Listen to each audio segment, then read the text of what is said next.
සාදු සාදු සාදු නමස්කාර වේවා බුදුරුවනට සැමදා බුදු හිමි සරණ යමි. නමස්කාර වේවා දම්රුවනට සැමදා සදහම් සරණ යමි. නමස්කාර වේවා සංඝරුවනට සැමදා මහා සංඝ සරණ යමි. නමස්කාර වේවා තුනුරුවනට සැමදා තිසරණ සරණ යමි. සාදු සාදු සාදු. අප හැම දිනාගේ කල්යාණ මිත්‍ර ගුරුදේවෝත්තම පරම පූජනීය පින්වත් ලොකු ස්වාමීන් වහන්සේට අපගේ ගෞරවාදර වන්දනාව වේවා. සාදු සාදු සාදු. පූජනීය ගරුතර මහා සංඝරත්නයන් අවසරයි. වාසනාවන්ත සදහැවත් පින්වතුනේ, සම්බුද්ධ ශාසනයක් තුල අපි කොයි කාගේ ජීවිතවලට ඇති කරගත හැකි උතුම් ආරක්ෂාවක් තියෙනවා. ඒ ආරක්ෂාව තමයි පින්වතුනේ නිවන් මගට පැමිණීම. සෝතාපන්න ඵලය සාක්ෂාත් කිරීම. සෝතාපන්න කියලා කිව්වේ නිවන් මගට පැමිණීම. සම්බුද්ධ ශාසනය මුණ ගැහිච්ච මොහොතේ කෙනෙකුට නිවන් මගට පැමිණෙන්න පුළුවන් වෙනවා නම් ඒ කෙනාගේ ජීවිතේ වාසනාව වචනයෙන් කියන්න බෑ. ඒ තරම් භාග්‍යයක්. නිවන් මගට පැමිණෙන්න පුළුවන් වෙනවා නම් බුදුරජාණන් වහන්සේ දේශනා කළා සෝතාපන්න වීමමයි උතුම් කියලා. ඒ සෝතාපන්න වීමේ වටිනාකම ගැන, සෝවාන් ඵලයේ සාක්ෂාත් කිරීමේ වටිනාකම ගැන බුදුරජාණන් වහන්සේ නොඑක් ආකාරයෙන් ධර්මයේ දේශනා කළා. ඒ වෙනුවෙන් සංයුත්ත නිකායේ සෝතාපට්ටි සංයුත්තය කියලා වෙනම දේශනා කොටසක් සංග්‍රහ වී තිබෙනවා. පින්වතුනි, සෝතාපන්න ඵලයේ සාක්ෂාත් කරනවා කියලා කියන්නේ මොකද්ද?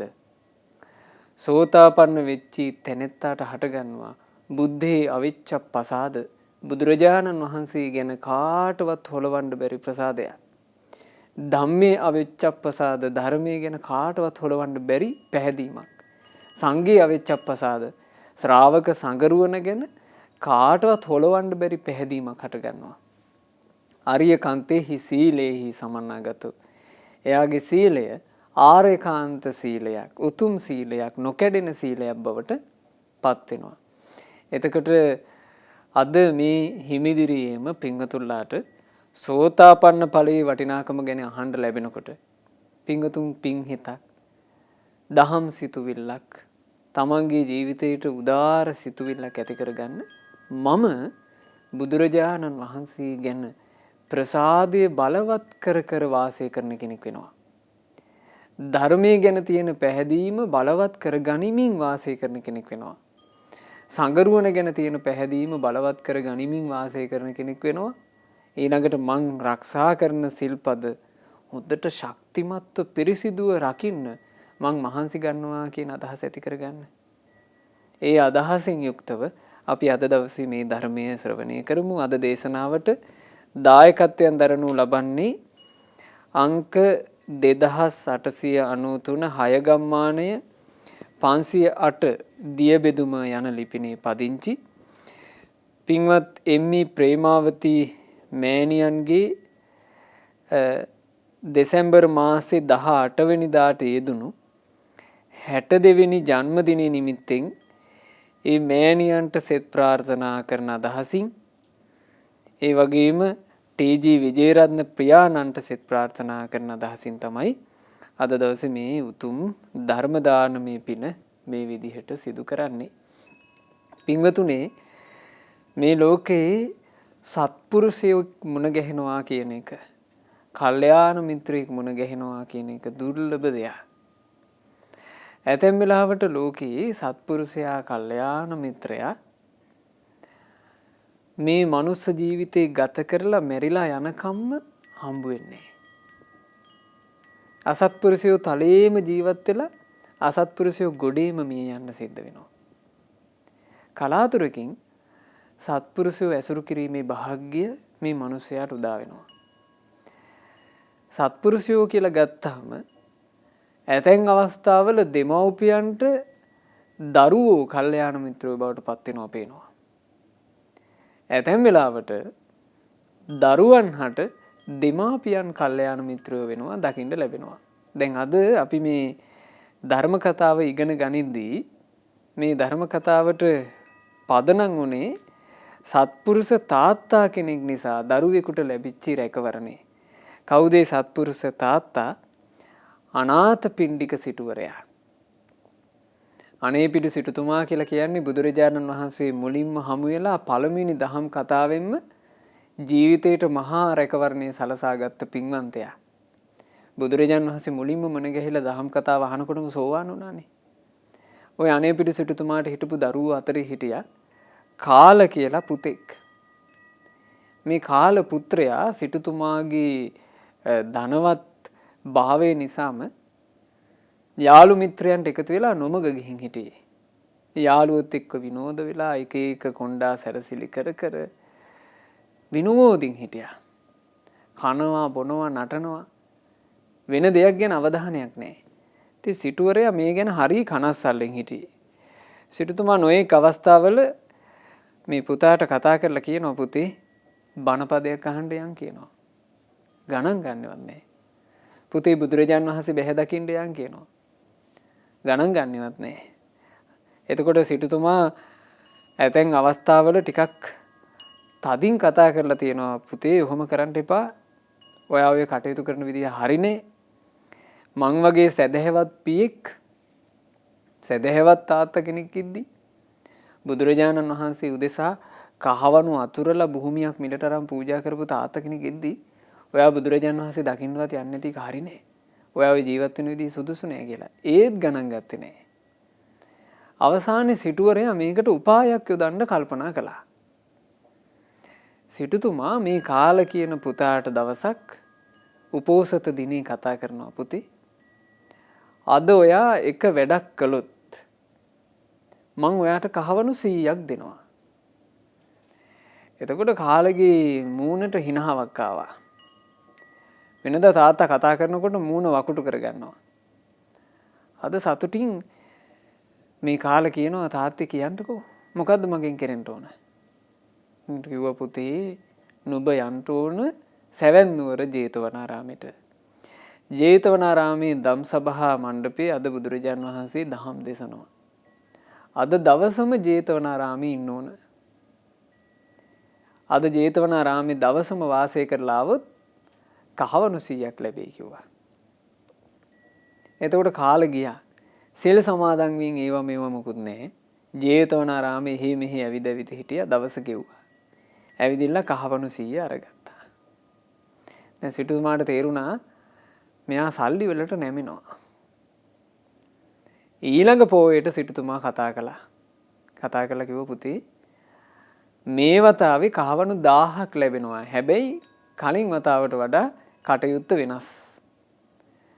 ඔයා මේ වතාවේ දෙව්රම් වෙහෙරට ගිහිල්ලා බුදුරජාන් වහන්සේ ඉදිරියේ වාඩි වෙන්න ඕන. බුදුරජාන් වහන්සේ දේශනා කරන බණපදයක් හොඳට මතක තියාගෙන ඇවිල්ලා මට කියන්න ඕන. එතකොට මම ඔයාට කහවණු 1000ක් දෙනවා කියලා. දැන් කාලට හරි සන්තෝෂේ කහවණු 1000 ගන්න. කහවණු 1000 අරගෙන යාළුවොත් එක්ක විනෝදුනේ කිනේ. කාල මේක හිතාගෙන බුදුරජාණන් වහන්සේ සමීපයටම ගිහිල්ලා ඉස්සරහාම වාඩි වුණා. ඉක්මනින් බණපදයක් අහගෙන මතක තියාගෙන නැගිටිනවා කියලා හිතාගෙන වාඩි වුණේ. දැන් අනාථපිණ්ඩික සිටුවරයාට බොරු කරන්න බෑ කියලා දන්නවා කාල. ධර්මයේ දන්න සිටුවරයෙක්නේ. ඒ නිසා ඇත්තටම බණපදයක් පාඩම් කරගෙන පයින්නම් කියලා හිතාගෙනයි දැන් මිනිස්සයා ඉන්නේ. මෙහෙම ඉන්නකොට මහා කරුණික බුදුරජාන් වහන්සේ ධර්ම දේශනා කරන්න කලින් බුදු ඇසින් බැලුවා කවරෙක්ද ධර්මාවබෝධ කරන්නට තරම් ශක්තිමත් වූ ඉඳුරන් තියෙන කෙනා. මේ බලන්න පින්වන්තයෝ ඉඳලා තියෙන විදි පින්වතුනි. ඒ පින කියන එක පෑදිච්ච විදිහ නම් පුදුම සහගතයි. බුදුරජාණන් වහන්සේ දකිනවා මේ කාල අකමැත්තෙන් බණ ඇහුවට සල්ලි ගන්න අදහසින් බණ ඇහුවට ධර්මාවබෝධ කරන්න පින තියෙන කෙනෙක්. බුදුරජාණන් වහන්සේ කාල වෙනුවෙන් විශේෂ අධිෂ්ඨානයක් කළා. මේ කාල දිගටම බණපද අහගෙන ඉන්නේ නෑ බණ මතක හිට්ටොත්. මෙයා චුට්ටක් අහලා නැගිටිනවා. ඒ නිසා කාලට අහන බණපද මතක හිටින්න බෑ. නමුත් ධර්මයේ වැටහෙන්න ඕන. දැන් මේ කාල බුදුරජාණන් වහන්සේ ධර්මානුශාසනාව පටන් ගන්නකොට මුලින්ම බණපදයක් අහගෙන නැගිටිනවා කියලා හිතාගෙන ඔහේ ඕනවට එපාවට අහගෙන හිටියා. තරුණ වයසනේ අහන එකක් ඉක්මනින් මතක හිටිනවනේ. ඒ නිසා කාලේ හිතුවා මේකත් මතක හිටියේ කියලා. අනේ නෑ පදයක් ගානේ අමතක වෙනවා. එතකොට කාල හොඳට net අයාගෙන හොඳට ඇහුවා. ඒත් මතක හිටින්නේ. ඇස් දෙක පියාගෙන භාවනා කරනවා වගේ අහගෙන හිටියා. ඒත් මතක හිටින්නේ. හැබැයි මතක නොහිටියාට සුදෝවන් වස්ත්‍රයකට සායම් පොවනකොට ඒ පිරිසිදු සුදෝවන් වස්ත්‍රයේ මැනවින් සායම් පාට ගන්වන වාසේ හොඳට ධර්මයේ හිතට ගියා. ධර්මයේ කාවැදුනා. ධර්ම අවබෝධ කළා. සෝතාපන්න ඵලය සාක්ෂාත් කරලා නැගිටලා යනවා කියලා හිතාගෙන හිටපු කෙනා බුදුරජාණන් වහන්සේ දේශනා කරපු සියලු ධර්මයන් ආසාවෙන් ශ්‍රවණය කළා. හවස් කාලේ හීන් සීරුවේ ගෙදෙට්ට යනවා. වෙනදාට ගෙදර ගියපු ගමන් තාත්තේ කෝ මගේ සල්ලි ටික කියාගෙන එන කෙනා සද්දයක් නැහැ. සිටුතුමා පොයේ දවසට පස්සේ දවසේ බුද්ධ ප්‍රමුඛ මහා සංඝරත්නයට නිවසේ දානෙට ආරාධනා කරලා තිබුණේ. ඔන්න කාලා ඊළඟ දවසේ උදේ එළියට එනකොට මේන්න නිවසේ දානෙට වැඩලා බුදුරජාන් වහන්සේ මේන්න වැඩලා මහා සංඝරුවන කාලට හරි සතුටුයි. සතුටත් එක්කම බයක් හටගත්තා. අපේ දැන් අපේ තාත්තා බුදුරජාන් වහන්සේ ඉදිරියේම කහවණු 1000 මට දෙයිද දන්නේ. එතකොට මං සරණ ගියපු මගේ ශාස්ත්‍රූන් වහන්සේ මම මේ සිල්පද ආරක්ෂා කරලා තියෙන්නේ මම මේ බණහන්ට ඇවිල්ලා තියෙන්නේ සල්ලි වලටය කියලා. ඒ කාරණේ දැනගත්තොත් මට වස ලැජ්ජාවක් නේ. කාල ඔහොම හිත ওই දම්පැන් පූජා කරන තැනට වෙලා හිටියා. කාල හිතින් කැමති වුණා අනේ තාත්තා මේ වෙලාවේ නම් කහවණු 1000 දෙන්න සූදානම් වෙන්න එපා කියලා. නමුත් සිටුවරයා කාල එපා කියලා හිතපු දෙයමයි කළේ. බුදුරජාණන් වහන්සේ දානි වළඳලා ඉවරුණාට පස්සේ සිටුතුමා එතන වාඩි වෙනවා. කාලවත් පැත්තකින් වාඩි කරගත්තා. සේවකයෙකුට කතා කරලා කිව්වා කහවණු 1000ක් අරගෙන වරන් කිව්වා. දැන් සේවකයා හොඳට ලස්සන බන්දේසියක තියලා කහවණු 1000 පොට්ටනිය ගෙනත් දුන්නා. බුදුරජාණන් වහන්සේ ඉස්සරහම සිටුවරයා කාලට මේ කහවණු 1000 දෙන්න සැරසුණා. කියනවා පුතේ දැන් ඊයේ බුදුරජාණන් වහන්සේගෙන් අහපු බණපදේ භාග්‍යතුන් වහන්සේ ඉන්න තැනම මට කියන්න. මෙන්න කහවණු 1000. බණපදේ කිව්වොත් ඔයාට කහවණු 1000 ලැබෙයි. දැන් මේ සිටුතුමා ඇයි මෙහෙම කරන්නේ? තමන්ගේ පුතාව ධර්මයට ගන්න තියෙන ආසාවට. එතකොට කාල බිම් බලාගත්තා. අනේ තාත්තේ මම බුදුරජාණන් වහන්සේගේ ධර්මය ඇහුවා. මං ධර්මයෙන් ගොඩාක් සතුටු වුණා. මට ওই කහවණු 1000 වැඩක් නෑ. මට කහවණු 1000 එපා කිව්වා. නෑ පුතේ බණපදේ කියලා කහවණු 1000 ගන්න කිව්වා. කාලට ලැජ්ජයි. අනේ තාත්තේ ඕක එපා කිව්වා. එතකොට සිටුතුමා බුදුරජාණන් වහන්සේගේ පැත්තට හැරිලා කියනවා ස්වාමීනි භාග්‍යතුන් වහන්සේ මගේ පුතා ඊයේ ඉඳලා හරි වෙනස් වෙලා. මං මෙයාව දෙවුරන් විහෙරට නිතර යවුවා මුදල් දීලා. මෙයා දෙවුරන් විහෙරට ගිහිල්ලා දුවගෙන එන්නේ වෙනදාට මුදල බලාපොරොත්තුයි. ස්වාමීනි කහවණු 1000ක් දෙන්න පොරොන්දු වෙලා මං ඊයේ බණපදයක් පාඩම් කරන් ඉන්න යවුවේ. අද මගේ කොළුව ගොඩක් වෙනස් වෙලානේ. බුදුරජාණන් වහන්සේ ඒ වෙලාවේ වදාලා ඇත්ත සිටුතුමනි ඔබේ පුත්‍රයා අද මේ වෙනකොට මේ ලෝකයේ තියෙන වටිනාම සම්පත්තියක් වන ධර්මාවබෝධයෙන් ලබන සෝතාපන්න ඵලය සාක්ෂාත් කරලානේ ඉන්නේ. ඒ සෝතාපන්න ඵලය සාක්ෂාත් කරපු ඔබේ ඔය පුත්‍රයාට චක්‍රවර්ති රාජ සම්පත්තියටත් වඩා දිව්‍ය සම්පත්තියටත් වඩා බ්‍රහ්ම සම්පත්තියටත් වඩා උතුම් වූ දෙයක් ලැබී තියෙද්දී ඔය කහවණු 1000 මොනවා කරන්නටද? අන්න එහෙම කියලා බුදුරජාන් වහන්සේ මේ ලස්සන ගාථාව ඒ වෙලාවේ දේශනා කළා. පින්වතුනි මේ ගාථා රත්නය ඔබටත් තිරේ දර්ශනය වෙනවා. අපි මේ ගාථාව සජ්ජායනා කරමු. පතව්‍යා ඒක රජ්ජේන සග්ගස්ස ගමනේනවා සබ්බ ලෝකාධිපච්චේන සෝතාපට්ටි ඵලං වරං එක් පියවරකින් දෙව්ලොව ගියත් උතුම් නැත්තේ සියලු ලොවට රජෙක් වුණත් එයත් උතුම් නැත්තේ ඒ හැමතෙම වඩා උතුම් සෝවාන් ඵල ඇත්තේ නිවන් මගට බැස ගන්නා දහමයි මොහු දැක්කේ. බුදුරජාන් වහන්සේ වදාලා පතව්‍යා ඒක රජ්ජේන මුළු පෘථුවියටම චක්‍රවර්ති රජු බවට පත් වෙනවාට වඩා සග්ගස්ස ගමනේනවා දෙව්ලොව උපදිනවාට වඩා සබ්බ ලෝකාධිපච්චේන සකල ලෝකයටම අධිපති වූ මහ බ්‍රහ්මයා වෙනවාට වඩා සෝතාපට්ටි ඵලං වරං සෝවාන් ඵලයට පත්වීමම උතුම්. ඒකමයි උතුම්. ඇයි පින්වතුනි මේ ලෝකයේ බුදුරජාන් වහන්සේ දේශනා කළ සෝතාපට්ටි සංයුක්තය තුල මේ ලෝකේ සක්විති රජෙක් පහළ වෙනකොට ඒ සක්විති රජුරවන්ට ලැබෙන සම්පatti සක්විති රජුරවන්ට සප්ත රත්න ලැබෙනවා. චක්‍ර රත්නය කියලා කරකැවෙන මණිකක් හම්බ වෙනවා. ඒ මණිකේ අනුභවයෙන් තමයි සතර මහා දිවයිනම ජයගන්නේ. ඊළඟට සක්විති රජුරවන්ට පුත්‍ර රත්නයක් ලැබෙනවා. මහා ආනුභාව සම්පන්න පුතෙක්. ඊළඟට සක්විති රජුරවන්ට මණි රත්නය කියලා මණිකක් ලැබෙනවා. ඒ මණික ස්වභාවයෙන්ම යොදුනක් පුරා ආලෝක විහිදුවනවා. ඊළඟට සක්විති රජුරවන්ට ලැබෙනවා හස්ති රත්නයක් අහස් ගමන් තියෙනවා. අස්ස රත්නයක් අහස් ගමන් තියෙනවා. ස්ත්‍රී රත්නයක් ලැබෙනවා. ග්‍රහපති රත්නයක් ලැබෙනවා. මේ විදිහට සප්ත රත්න ලැබෙනවා සක්විති රජෙකුට. ඒ අපිට හිතාගන්න බැරි එකක් ඒ සක්විති රාජ සම්පත්තිය කියන එක.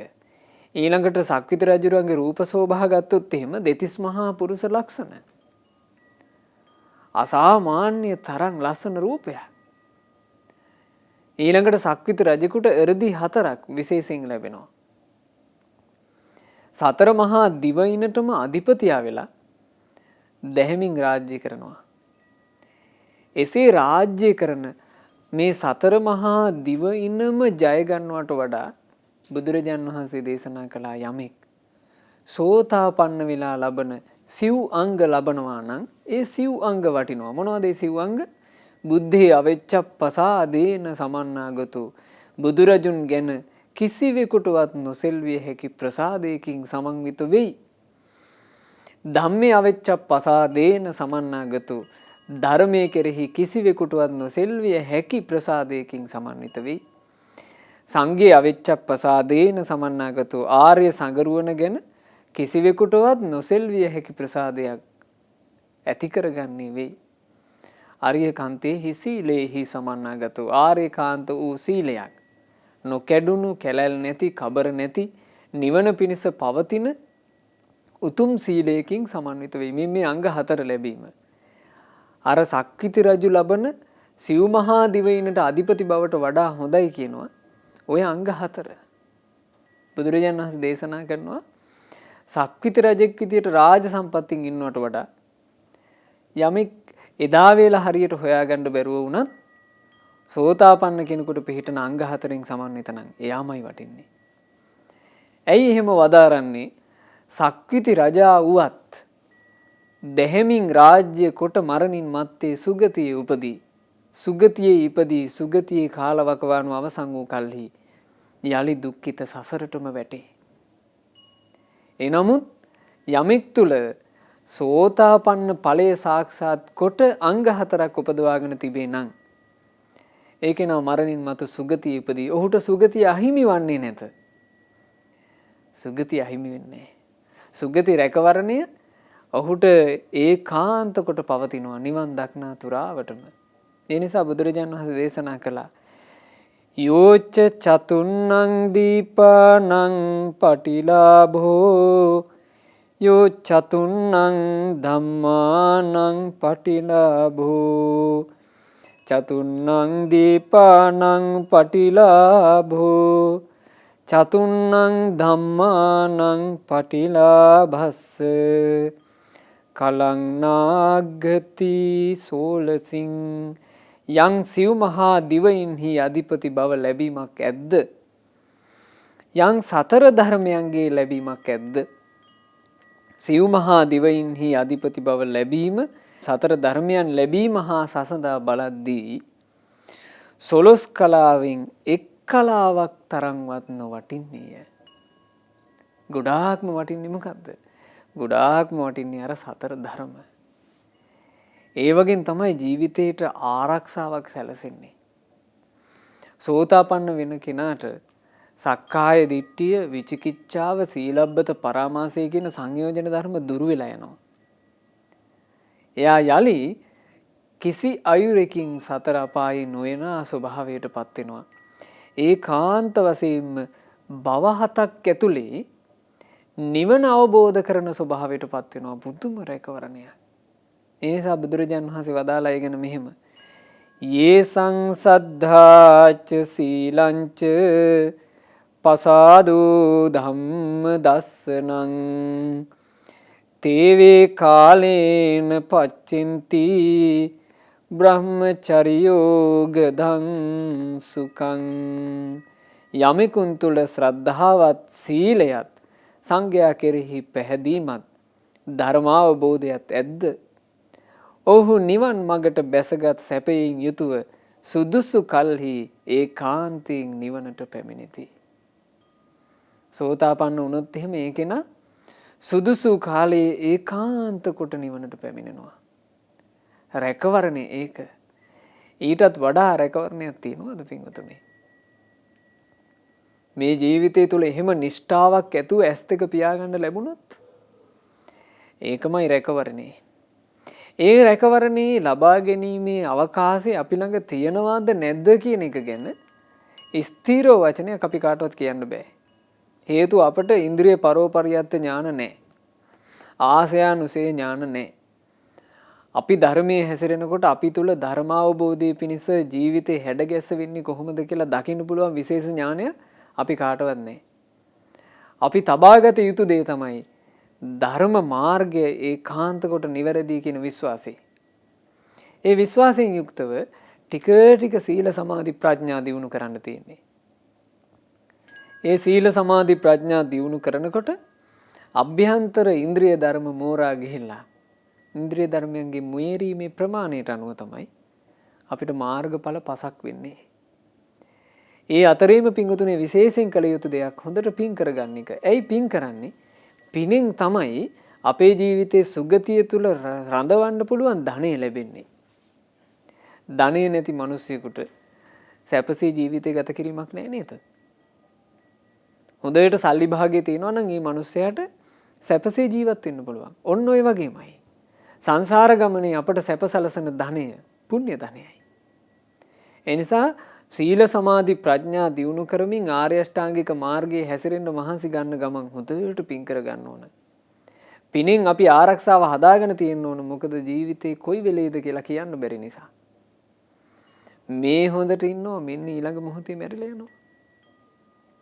මේ හොඳට ඉන්නවා මෙන්න ඊළඟ මොහොතේ අමනුෂ්‍ය ප්‍රශ්නේ හැදිලා. අර හොඳට හිටපු කෙනා නේ. මේ හොඳට ඉන්නවා මෙන්න ඊළඟ මොහොතේ භයානක ලෙඩක් නැගිට ගන්න බැරුව වැටිලා ඉන්නවා. මේ හොඳට වාසය කරනවා මෙන්න ඊළඟ මොහොතේ එයාගේ සිහි විකල් වෙලා එයා පිස්සුවෙන් දොඩවනවා. අපි එහෙම දකින්නේ නැද්ද? කොච්චර තියනවද මේ ලෝකේ? ඉතින් ඒ දේවල් දැක දැක අපි නිකන් මෝඩ පහට කල්පනා කරන්න හොඳ නැහැ. ඇතමු මේ දහම් පද කියුවාට පස්සෙත් ධර්ම ඉගෙන ගත්තාට පස්සෙත් නිකන් මේ මාන්නක්කාරකමින් ඔළුව උදුම්මාගෙන ඔහේ දොඩවන්න පටන් ගන්නවා. ඒක අනවශ්‍ය දෙයක්. ධර්මය කියලා කියන්නේ අපිට පෞද්ගලිකව රැකවරණයක් සලසා ගැනීම පිණිස මහා කරුණාවෙන් බුදුරජාණන් වහන්සේ දේශනා කරපු දේ. මේ ලෝකේ බොරු අහන්න ලැබෙනවට වඩා සත්‍ය වූ ධර්මය අහන්න ලැබීම කොච්චර ලාභයක්ද? ඒ ලාභයෙන් ඵල ප්‍රයෝජනේ තමන්ගේ ජීවිතයට සලසා ගන්නයි උත්සුක වෙන්න ඕන. ඒ නිසා පින්වතුනි හොඳට කල්පනා කරලා බලනකොට අපිට තේරෙනවා ධර්ම මාර්ගයේ හැසිරෙන අපට පින අනිවාර්යයෙන්ම රැස් කරගත යුතුයි කියලා. නිසා පින් කර කර ධර්මයේ හැසිරෙනකොට ඒ ධර්මයේ හැසිරෙන කෙනාට තමයි ඉහළ මාර්ගඵල කරා ජීවිතේ මෝරන්නේ. ඒ ජීවිතේ මේරීම තුල යමෙකුට මේ ජීවිත කාලය ඇතුලේ සෝතාපන්න ඵලය සාක්ෂාත් කරන්න ලැබුණොත් විශේෂයෙන් මේ කාලවකවානුව ගැන සම්බුද්ධ ශාසනයේ දැන් බොහෝ කල අවුරුදු 2000 ගාණක් ගත වෙලා මෙබඳු කාලයක යමෙක් සෝවාන් වෙනවා නම් ඒ කෙනාගේ වාසනාව වචනින් කියන්න බෑ. ඒ තරම් වාසනාවක්. ඒ නිසා මේ සෝතාපන්න ඵලයේ සාක්ෂාත් කිරීම පිණිස පවතින ප්‍රතිපදාවේ අපි ඉන්න ඕන. මොකක්ද මේ ප්‍රතිපදාව?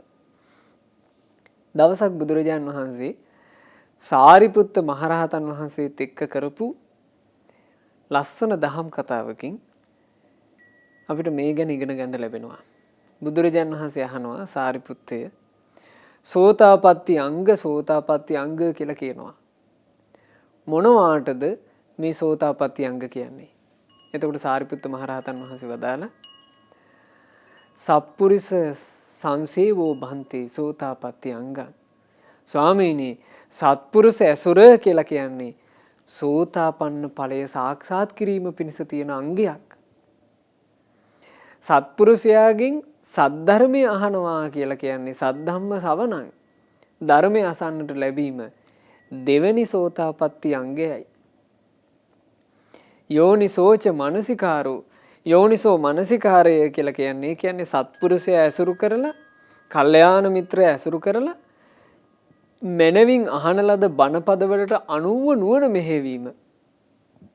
ඒකට කියනවා යෝනිසෝ මනසිකාර.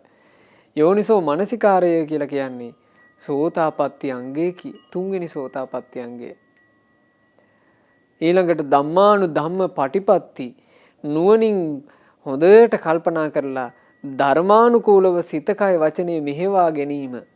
සීල සමාධි ප්‍රඥා වැඩිම සෝතාපට්ටි අංගයකි.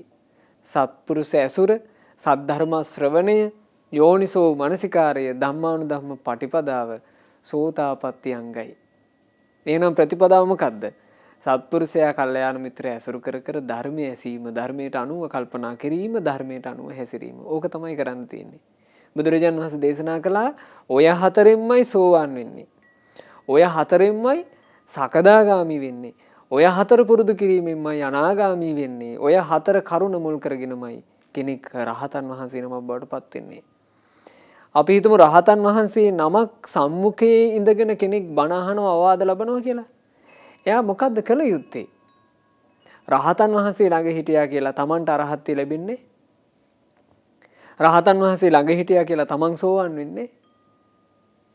රහතන් වහන්සේ නමක් ළඟ හිටියත් එයා මොකද්ද කරන්න ඕන? ඒ අරහත් උත්තමයාගෙන් බණපදේ අහලා ඒ බණපදේට අනුව නුවණ මෙහෙवला තමන් ධර්මයේ යෙදෙන්න ඕන. තමන් ධර්මයේ නොයෙදී ධර්මයේ කියන එක මේ හාස්කමක් වගේ ඇතුළට කාවදින්නේ. තමන් පුරුදු කරන්න ඕන. තමන් පුරුදු කිරීම තුළ ඒ කෙනාට ටිකෙන් ටික ධර්ම මාර්ගයේ ඉස්සරහට යන්න ලැබෙනවා. එතකොට බුදුරජාන් වහන්සේ ඇහුවා සාරිපුත්ත මහරහතන් වහන්සේගෙන් සෝත කියලා කියන්නේ මොකද්ද සාරිපුත්තය? ස්වාමීනි සෝත කියලා කියන්නේ සැඩපහර කියන අදහස. නිවනට කැඳවන සැඩපහර කියා කියන්නේ ස්වාමීනි. අය මේව අරියෝ අට්ඨංගිකෝ මග්ගෝ ඒ මේ ආර්ය අෂ්ටාංගික මාර්ගයටයි. සම්මා දිට්ඨිය, සම්මා සංකල්ප, සම්මා වාචා, සම්මා කම්මන්ත, සම්මා ආජීව, සම්මා වායාම, සම්මා සති, සම්මා සමාධි කියන මේ උතුම් අංගාට මේකට කියනවා සෝත ආර්ය අෂ්ටාංගික මාර්ගය. සෝත ආපන්න කියා කියනවා සාරිපුත්තය. සෝත ආපන්න කියන්නේ කොපමණකින්ද? බුදුරජාන් වහන්සේ අහපු ප්‍රශ්නෙට සාරිපුත්ත මහරහතන් වහන්සේ පිළිතුරු දෙනවා ස්වාමීනි සෝතාපන්න කියලා කියන්නේ ආර්ය අෂ්ටාංගික මාර්ගයට පැමිණි කෙනා.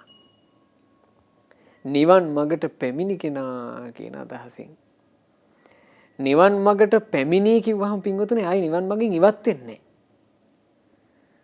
නිවන් මග තුල ස්ථිරව පිහිටියා.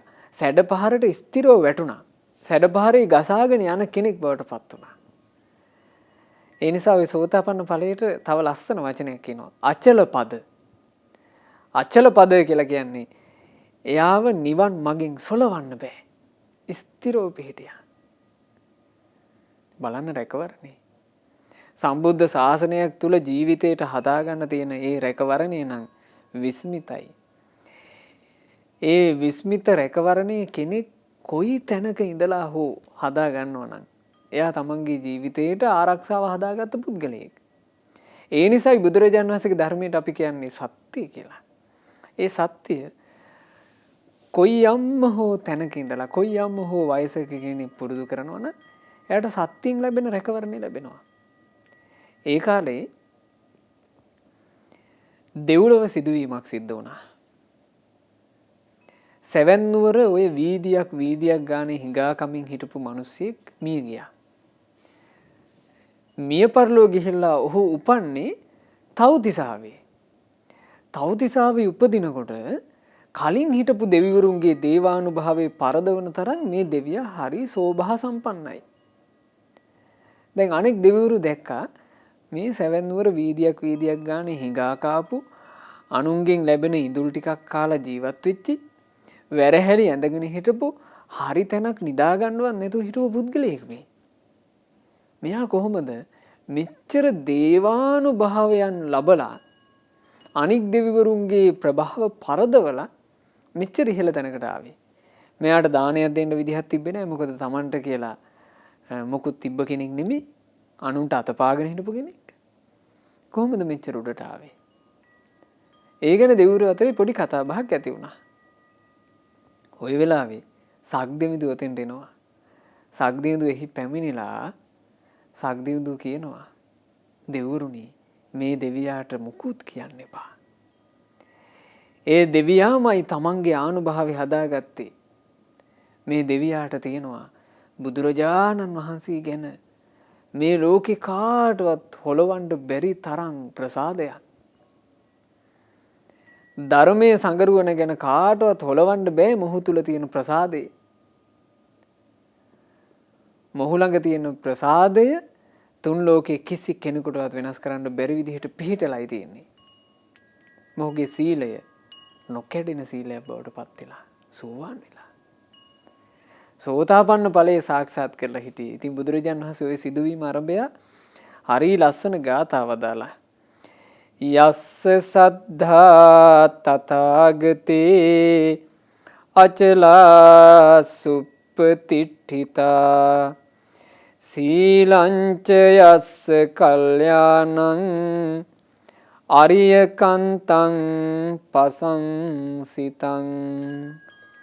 යමෙක් තුල තථාගතයන් වහන්සේ පිළිබඳව නොසෙල්වෙන පැහැදීමක් මැනවින් පිහිටා ඇද්ද? යමෙකු හට නැනවතුන් විසින් පසසනු ලබන කල්යාණ වූ ආර්යකාන්ත සීලයක් ඇද්ද? සංඝේ පසාදෝ යස්සත්ති උජුභූතංච දස්සනං අදලිද්දෝති තං ආහු අමෝඝං තස්ස ජීවිතං. යමෙක් තුල ශ්‍රාවක සංඝයා කෙරෙහි ප්‍රසාදයක් ඇද්ද? ඍජු වූ ධර්මාවබෝධයක් ඇද්ද? ඔහු නොදිලින්දෙක් යයි කියති. ඔහුගේ ජීවිතය හිස් වූවක් නොවේ. බලන්න ජීවිතේ ධනවතෙක් වෙන්නේ කොහොමද? ජීවිතේ පුරවා ගන්නේ කොහොමද? සාමාන්‍යයෙන් කෙනෙක් ගාව සල්ලි භාගයේ තිබ්බ පමණින් මේ සම්බුද්ධ ශාසනය තුල ධනවත් කියන්නේ. කෙනෙකුගේ ජීවිතේ අනෙක් සැප සම්පත් වලින් පිරීලා තිබූ පමණින් මේ සම්බුද්ධ ශාසනය තුල ජීවිතේ පිරුණු කෙනෙක් කියලා කියන්නේ. එනමුත් කෙනෙකුට තියෙනවා නම් තෙරුවන් ගැන හොඳ පැහැදීමක්. කෙනෙකුට තියෙනවා නම් ධර්මාවබෝධයෙන් ඇති කරගත්ත හොඳ දැක්මක්. ඍජු දැක්මක්. ඒ ඍජු දැක්ම කියලා කියන්නේ මොකද්ද පින්වතුනි? ඍජු දැක්ම කියලා කියන්නේ චතුරාර්ය සත්‍ය දැක්ම. සෝවාන් වෙනකොට හටගන්නවා සත්‍ය ඥාන. සත්‍ය සම්බන්ධයෙන් සත්‍යක්මයි කියන ඥානය. දුක කියන්නේ නම් ආර්ය සත්‍යයක්මයි කියලා හටගන්න ඥානයට කියනවා සත්‍ය ඥාන. දැන් දුක ගැන අපි ඉගෙන ගන්න ඕනේ. දුක කියලා කියන්නේ මොකද්ද? ජාතිපි දුක්ඛ. ඉපදීම දුකකි. ජරාපි දුක්ඛ. නාකි වීම දුකකි. ව්‍යාධිපි දුක්ඛෝ. ලෙඩවීම දුකකි. මරණම්පි දුක්ඛං. මරණේ දුකකි. අප්පියේහි සම්පයෝගෝ දුක්ඛෝ. අප්‍රිය අමනාප දේ සමග එක්වෙන්ට වීම දුකකි. පියෙහි විප්පයෝගෝ දුක්ඛෝ. ප්‍රිය දෙයින් වෙන්වෙන්ට සිදුවීම දුකකි. සංකිට්ඨේන පංච උපාදානස්කන්ධ දුක්ඛ. සංක්ෂේපයෙන් කියනවා නම් පංච උපාදානස්කන්ධ දුකකි. යම් පිච්ඡන් නලභති තම්පි දුක්ඛං. ලබන්ට කැමති දේවල් තියෙනවා. ඒ ලබන්ට කැමති දේවල් නොලැබෙනකොටද දුක් හටගන්නේ. මොනවද පිංගුතුනි ලබන්ට කැමති දේ? නාකි නොවී ඉන්න කැමති, හැබැයි ලැබෙන්නේ. ලෙඩ නොවී ඉන්න කැමති, හැබැයි ලැබෙන්නේ. නොමෙරි ඉන්න කැමති, හැබැයි ලැබෙන්නේ. ආන්ගේ නොලැබෙනකොට හටගන්න දුකක් තියෙනවා. මේ තමයි දුක. මේක ඒකාන්ත කොට ආර්ය සත්‍යයක්. නොවෙනස් සත්‍යයක්. හැම කල්හි පවතින ඇත්ත ස්වභාවය මේක කියලා යමෙක් දකිනවා නම් ඒකට කියනවා සත්‍ය ඥාන.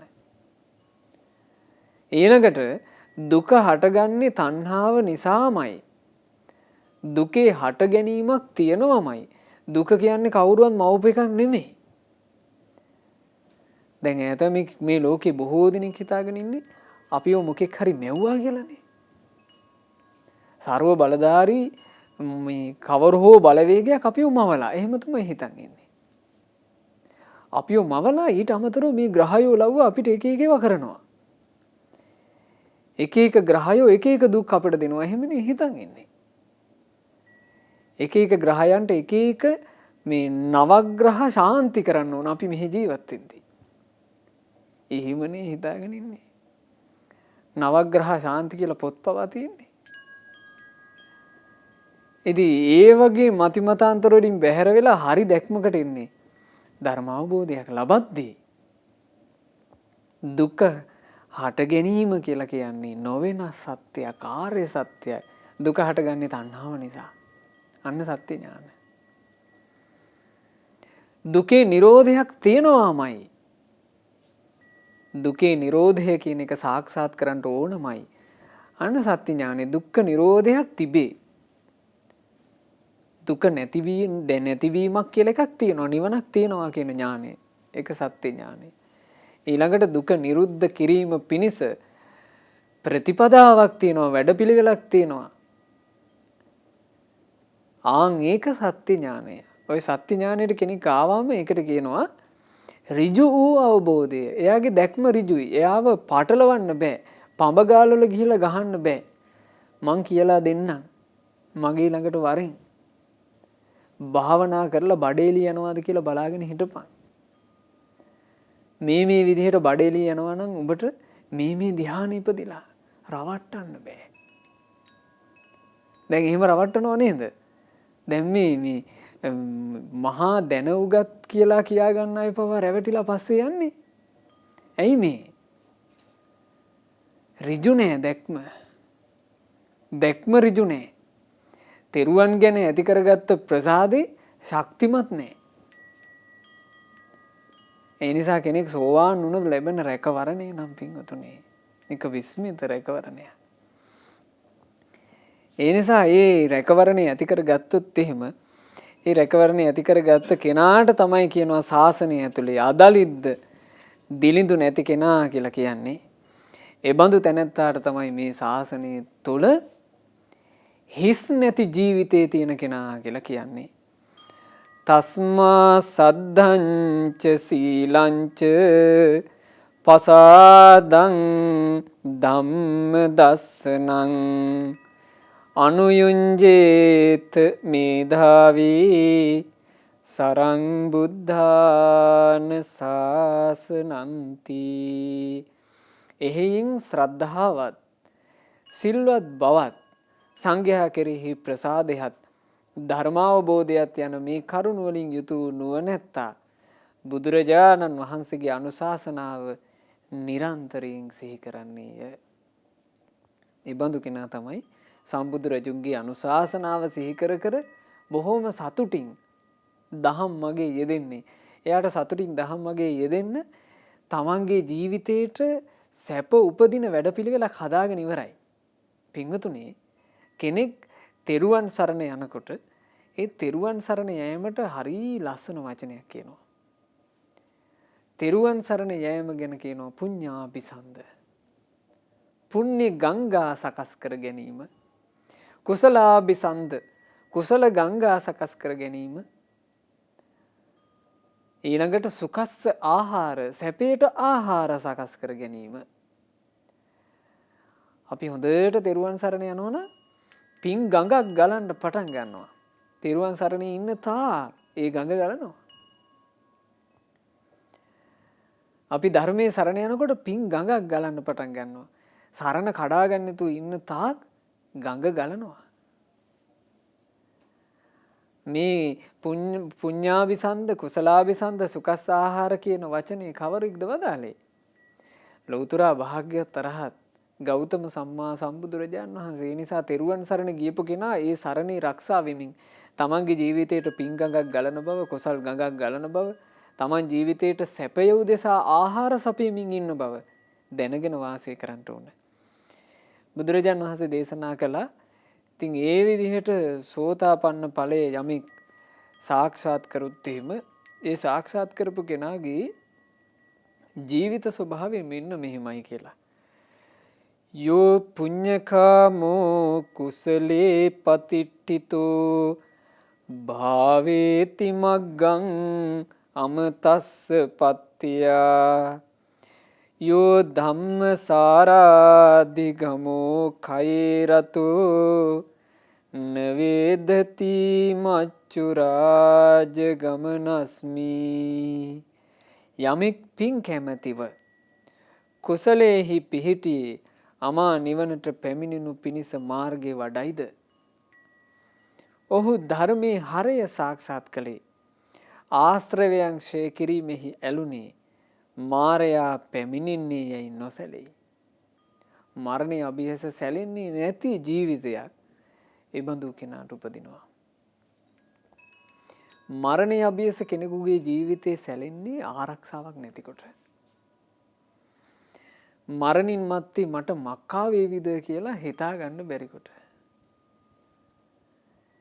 යම් කෙනෙක් හොඳට ධර්ම අවබෝධය තුලින් තමන්ගේ ජීවිතේ රැකවරණය හදාගත්තා නම් කොහොමද මැරෙන ජීවිතේ රැකවරණයක් සහිත නම් ආයි මොකට බය වෙනවද? කොහොමද මැරෙනවා? මරණය කියන එක නවත්තන්න බෑ. උපන්නා නම් නොමැරී සිටීමක් නැහැ. ඒ මරණයට පත්වෙන ජීවිතේ අපිට තියෙනවා නම් ආරක්ෂාවක් ධර්ම අවබෝධයෙන් හදාගත්ත. ඒ ආරක්ෂාව තියෙන කෙනා කුමකට නම් බය වෙන්නද? එක් අවස්ථාවක මහා නාම ශාක්‍යයා බුදුරජාන් වහන්සේ සමීපයට පැමිණ කියනවා ස්වාමීනි තථාගතයන් වහන්සේ ඇසුරු කොට සංගරුවන ඇසුරු කොට මං මහමාවතට බහින්නේය. ඒ මහමාවතට බැස්ස කල්හි ස්වාමීනි මේ බුදුරජුන් වැඩ හිඳින භූමියේ සංගරුවන වැඩ හිඳින භූමියේ තිබෙන සුන්දරත්වයේ සංසුන් බව එහි නැත. ඇවිස්සුණු අශ්වරත, ඇවිස්සුණු හස්ති රත, ඇවිස්සුණු මිනිසුන්ට මා මැදිවන්නේය. පින්වතුනි අදටත් මේ විදිහ පාරගත තොටකට බැස්සොත් එහෙම ඇවිස්සුණු ප්‍රජාවකට අපි මැදි වෙනවා. ස්වාමීනි මේ ඇවිස්සිල්ල අස්සේ මගේ පණ ගියොත් ඇවිස්සිල්ලේ කොටස්කාරයෙක් විදිහට මැරෙන මට බුදුරජුන් ධර්මයේ සංගරුවන සිහි නොවනු ඇත. මගේ පරලොවට මොකක් වෙයිද කියලා මට බය හිතේ. මගේ පරලොව ගතිය කුමක් වනු ඇද්දයි මට සිතේ. බුදුරජාණන් වහන්සේ ඒ වෙලාවේ දේශනා කළා. ඒ වෙනකොට මේ මහා නාම කියන ශාක්‍යයා තමන්ගේ ජීවිතය තුළ මේ උදාර අංග ඇති කර ගනිමින් හිටපු කෙනෙක්. බුදුරජාණන් වහන්සේ දේශනා කළා මහා නාම ඔබට බය වෙන්නට කිසි කරුණක් නැත. බුදුරජුන් සරණ ගොස් බුදුරජුන් ගැන ඇති කරගත් පැහැදීම ඇති තැනැත්තා. ධර්මයේ සරණ ගොස් ධර්මයේ කෙරෙහි ඇති කරගත් පැහැදීම ඇති තැනැත්තා. සංගරුවන සරණ ගොස් සංගරුවන කෙරෙහි ඇති කරගත් පැහැදීම ඇති තැනැත්තා. මනවින් රක්ෂා කරන ලද සිල්පද ඇති තැනැත්තා. මරණින් මතු දුගතියක නොයන්නේමයි බලන්න රැකවරණේ. ඉතින් ඒ රැකවරණය තුල පින්වතුනි කෙනෙක් ස්ථාවර වුණොත් ඒ කෙනාට කියනවා සෝතාපන්න කියලා. සෝවාන් ඵලයේ සාක්ෂාත් කළා කියලා. ඒ සෝවාන් ඵලයේ සාක්ෂාත් කරපු කෙනා මේ ජීවිතය තුල තමන්ගේ ආරක්ෂාව හදාගෙන. ඒ නිසා අපි මේ ගෞතම සාසනය මුණ ගැහෙච්චි දුර්ලභ මනුස්ස ජීවිතේ සෝතාපන්න ඵලය සාක්ෂාත් කිරීම පිණිස යම් ප්‍රතිපදාවක් තියනවද? නිර්වාණය සාක්ෂාත් කිරීම පිණිස යම් ප්‍රතිපදාවක් තියනවද? ඊළඟට සුගති රක්ෂාව පිණිස සුගතියේ රැකවරණය පිණිස සුගතිය තුල ආරක්ෂා වෙලා ජීවිතේ පවත්වා ගැනීම පිණිස යම් ප්‍රතිපදාවක් තියනවද? ආන්නේ ප්‍රතිපදාවමයි අනුගමනය කරන්න උත්සුක විය යුත්තේ. කුමක්ද පින්වතුනි ප්‍රතිපදාව? සත්පුරුෂයා ඇසුරු කිරීමය, සද්ධර්මයේ ශ්‍රවණය කිරීමය, ධර්මයට අනුවම යෝනිසෝ මනසිකාරයේ යෙදීමය. යෝනිසෝ මනසිකාරයේ යෙදෙමින් ධම්මානු ධම්ම පටිපදාවේ හැසිරීමය. මේ හතර තමයි අප කළ යුත්තේ. ඉතින් අපට සම්බුදු සසුන මුණ ගැහුණු මේ දුර්ලභ මනුස්ස ජීවිතේ සසුනේ පිහිට පිරිසරණ ලබා ගන්නට වාසනාව ලැබේවා. සාදු සාදු සාදු. රැස්කල උදාරතර පුණ්‍ය ධර්මයෝ සියලු දෙවියෝ සතුටින් අනුමෝදන් වෙත්වා. පින් අනුමෝදන් වන දෙවියෝ දිව්‍ය සැපේනුත් දිව්‍ය ආශ්චර්යනුත් වැඩෙත්වා. දෙවියන්ගේ නිරන්තර රැකවරණ අප හැම දිනාට දෙවියෝ සලසත්වා. දෙවියෝද සසර දුකින් අත මිදේවා. සාදු සාදු සාදු. අපගේ ගුරු දේවෝත්තම කල්යාණ මිත්‍ර පරම පූජනීය පින්වත් ලොකු ස්වාමින් වහන්සේට සියලු පින් අනුමෝදන්ව ගුරු දේවයන් වහන්සේ නිදුක්ව නිරෝගීව දීර්ඝායුෂ සම්පන්නිය ලබත්වා ගෞතම සාසනය තුලම උතුම් වූ චතුරාර්ය සත්‍ය ධර්මය පරිපූර්ණ වශයෙන්ම අවබෝධ කරන්ට වාසනාව ලැබෙත්වා. සාදු සාදු සාදු. රැස් කර ගන්නට යෙදුනා වූ මේ උදාරතර පුණ්‍ය ධර්මයන් අද දවසේ ධර්ම දානමේ පින සිද්ධ කරන මේ පින්වතුන්ලා ප්‍රධාන අරමුණ වශයෙන් බලාපොරොත්තු වෙන පරිදි අංක 2893 6 ගම්මානය 508 දියබෙදුම යන ලිපිනේ පදිංචි පින්වත් එම්.ඊ. ප්‍රේමාවතී මෑණියන්ගේ දෙසැම්බර් 18 වෙනිදාට යෙදුණු 62 වන ජන්මදිනය නිමිති කරගෙනයි අද මේ ධර්ම දානය සිදු වුණේ. ඒ ජන්මදිනයේ සැමරූ පින්වත් එම්.ඊ. ප්‍රේමාවතී මෑණියන්ට මේ සියලු පුණ්‍ය ධර්මයන්ගේ අනන්ත පුණ්‍ය ආශිර්වාදය ලැබේවා. ටී.ජී. විජේරත්න පියාණන් හටත් මේ සියලු පුණ්‍ය ධර්මයන්ගේ ආශිර්වාදය ලැබේවා. මේ පුණ්‍ය ධර්මයන්ගේ ආශිර්වාදයෙන් රත්නත්‍රයේ ආශිර්වාදයෙන් පින් අනුමෝදනාවෙන් සතුටු වෙන සියලු දෙවි දේවතාවුන් වහන්සේලාගේ ආශිර්වාදයෙන් මේ මෑණියන්ටත් පියාණන්ටත් නිදුක් නිරෝග සුවයම ලැබේවා, දීර්ඝායුෂ සම්පන්නිය ලැබේවා. කරදර බාධාවලින් තොරව බුදුරජාණන් වහන්සේගේ සරණ ලැබූ ශ්‍රාවක ශ්‍රාවිකාවන් බවට පත් වෙලා හොඳට පින් රැස් කරගෙන හොඳට ධම්මග දියුණු කරගෙන මේ මෑණියන්ටත් පියාණන්ටත් ගෞතම සාසනයෙම ධර්මාවබෝධ කරන්ට වාසනාව ලැබෙත්වා කියලා අපි ආශිර්වාද කරනවා, සෙත් ප්‍රාර්ථනා කරනවා. ධර්ම දානයේ සිදු කරන මේ පින්වත් හැම දෙනාගේ නමින් මියගිය එම්.ඊ. ප්‍රේමාවතී මෑණියන්ගේ නමිනුත් ටී.ජී. විජේරත්න පියාණන්ගේ නමිනුත් මිය පරලෝකීය සියලු ඥාතීන්ට සියලු හිත මිත්‍රාදීන්ට පින්පෙත් අනුමෝදන් වෙත්වා. ඥාතීන්ගේ පරලෝ ජීවිත සැපයෙන් සැපයටම පත්වෙත්වා. අපගේ ඥාතීන්ට දුක් සහිත සංසාර ගමනින් ඊතා ඉක්මනින්ම නිදහස් වෙන්න වාසනාව ලැබෙත්වා කියන ප්‍රාර්ථනාවෙන් පුණ්‍ය අනුමෝදනා සිදු කරන්න. විශේෂයෙන් පොළොන්නරුව මහමෙවුනා භාවනා ආසපුවේ වැඩ වාසය කරන පූජනීය ගරුතර මහා සංඝරත්නයට මේ සියලුම පුණ්‍ය ධර්මයෝ අනුමෝදන් වෙත්වා. කොටියාගල පන්සලේ ඒ වැඩවසන පූජනීය මහා සංඝරුවනට පින් අනුමෝදන් වෙත්වා. මහමෙවුනා වාසී රටලෝක වාසී සිල් ගුණ සපුරන පූජනීය මහා සංඝරුවන පින් අනුමෝදන්ව පින්වතුන් වහන්සේලා නිදුක්ව නිරෝගීව දීර්ඝායුෂ ලබත්වා. අනගාരികා මෑණියන් වහන්සේලාටත් පැවිදි බව අපේක්ෂාවෙන් සිටින මේ උපාසක උපාසිකාවන්ටත් පින් අනුමෝදන් වෙලා සියලු දෙනා නිදුක්ව නිරෝගීව දීර්ඝායුෂ සම්පන්නිය ලබත්වා. ගෞතම සාසනය තුල සුවසේම ධර්ම අවබෝධ කරන්ට වාසනාව ලැබේවා. සාදු සාදු සාදු. සුජීවත්ව සිටින ටී.ජී. ප්‍රියංජනී වැඩිමහල් දියණියට, ටී.ජී. චාන්දනී බාලදියණියට, ඩබ්ලිව්.ජී. සුමනදාස සහ බී.ජී. ජයන්ත කියන බෑනාවරුන්ට, ජී.එල්. හසින්දු කෞශල්‍යා, ඩබ්ලිව්.ජී. සුබෝධා චතුරංගනී, ජී.එල්. පවනි සචිත්‍රා යන සියලු දෙනාට මේ සියලුම පුණ්‍ය ධර්මයෝ එක ලෙසම අනුමෝදන් වෙත්වා. ධර්ම දානයේ සිදු කරන එම්.ඊ. ප්‍රේමාවතී මෑණියන්ට, ටී.ජී. විජේරත්න පියාණන්ට මේ සියලු පින් අනුමෝදන් වෙලා සියලු දෙනා නිදුක්ව නිරෝගීව දීර්ඝායුෂ සම්පන්නිය ලබත්වා. පවුලේ සියලු දෙනාට යම් මේ කරදර බාධා වෙත්නම් ඒ සියල්ලම දුරු වෙත්වා.